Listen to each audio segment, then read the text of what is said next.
si vous voulez planifier votre visite justement dans le cadre du 33e Bal de neige, on vous invite à visiter internet baldeneige.gc.ca. Toutes les informations y seront. Mais dans le fond, ce redout tombe à point parce que dans le cadre du Bal de neige, il y a une toute nouvelle activité qui s'appelle Science et Frissons. C'est une première.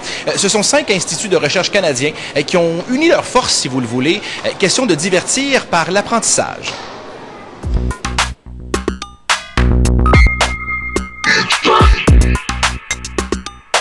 Science et Frissons, c'est pour la première fois une activité qui va regrouper 5 partenaires, en fait, des institutions de recherche et de sciences qui veulent présenter au public des informations, des expositions sur la science dans un climat nordique. Parlez-moi un peu de votre travail. Qu'est-ce qu'on découvre ici? En fait, notre travail consiste, on est des archéologues sous-marins, donc on étudie tous les vestiges humains qu'on retrouve sous l'eau. Le Canada est un pays son histoire s'est développée autour des courants d'eau, des grands lacs, le Saint-Laurent, l'Atlantique, le Pacifique et même l'Arctique. Alors on retrouve évidemment beaucoup d'épaves, ça se compte par milliers. Alors visiblement un objet qui a de l'histoire.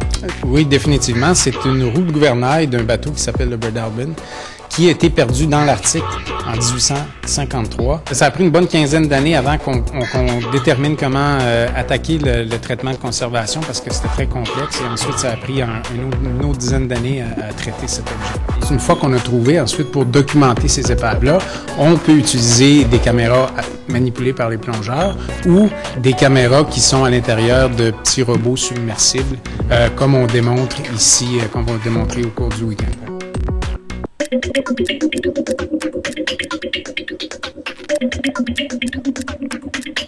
Il a un nom? Oui, on l'appelle affectueusement Little Bruce, donc Petit Bruce, en l'honneur de l'ancien technicien qui l'a acheté. On fait des démonstrations de notre robot sous-marin, qui est un ROV, pour en anglais Remotely Operated Vehicle, qui est en réalité un robot équipé d'une caméra, de propulseur, qu'on peut amener sous l'eau jusqu'à 150 mètres. Nous, on en a un seulement.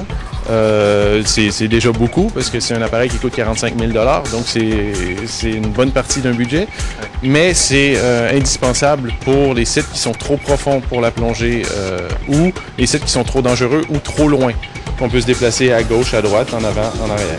Curieux de savoir, êtes-vous un amateur de jeux vidéo à la maison? Non. Assez étonnamment, j'ai pas le temps. En tout cas, une manette vous va très bien. Est-ce que vous voulez l'essayer? Oui, il faut éviter de frapper l'épave. Ici, tu peux voir le travail qu'on a fait dans les 4 dernières années pour les Jeux olympiques de Vancouver. On a travaillé avec des athlètes dans une soufflerie. Qu'est-ce qu'une soufflerie?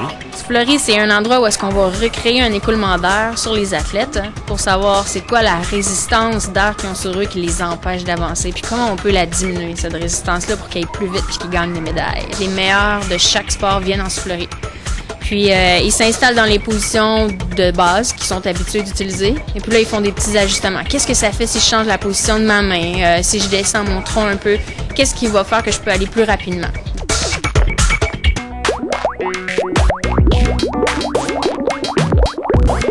On va faire une démonstration de la crème glacée à l'azote liquide. La crème glacée à l'azote liquide. Oui, c'est ça.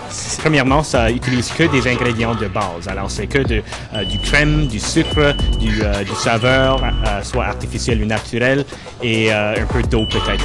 Et de l'azote. Bien, c'est ça. L'azote, c'est ça, la chose qui fait la différence. L'azote, ça mesure après moins 196 degrés Celsius. Puis ça va refroidir extrêmement vite, ça va geler. Puis dans 2-3 minutes, ça va nous donner de vraies crème glacée qu'on peut manger.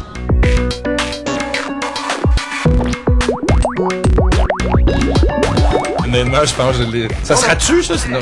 Il dit oh non. Non, c'est tout bon, c'est tout bon.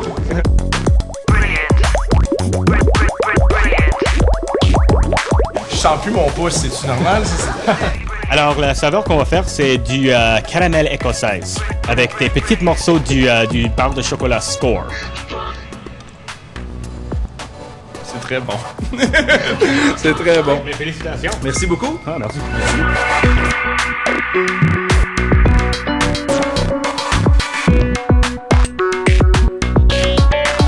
Bien, je pense qu'il y a chez tout le monde une curiosité pour la science et puis je pense que les gens sont en général très intéressés par la recherche et c'est juste de leur donner une chance de voir des choses qu'on peut pas voir normalement. Il y a beaucoup de trésors cachés partout au musée, dans les laboratoires de recherche ici. En fait, des choses que les Canadiens ne voient pas. Alors voilà, et quand même très très bon de la crème glacée à l'azote. Est-ce que tu l'essayerais? Mais honnêtement, oui, parce que je dois dire, les sciences, ça n'a jamais été mon fort, mais la crème glacée, oui, ça a toujours été ce que je préfère.